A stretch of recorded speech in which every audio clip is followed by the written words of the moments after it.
specifically looking at the basic exponential growth model over in this corner, basic exponential decay model.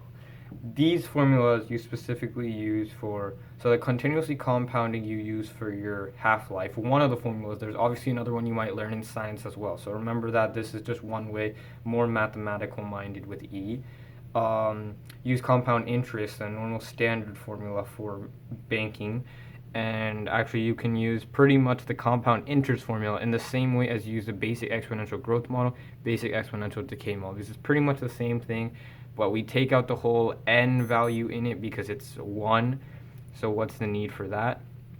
It's just compounded like 1 per year. So basic exponential growth and exponential decay. You use this for your like basic growth in numbers. The decay you can use for the devaluation of a certain object, and growth could be maybe the value increases and other problems like that. So what we have here is your basic exponential growth, y equals a 1 plus rt, y is your ending amount, r is your rate, your decimal term. It needs to be in decimal. Then a initial amount, and t is your time period. So for all of them, initial would be pretty much your a in this case, even though it should be maybe a p if you want to think about it like that. Y end amount 1 has to be there because 1 plus shows the increase, 1 minus shows the exponential decay. And then you've got plus r, which is the rate of increase, and then t, the number of the time period, like per year, specifically per year.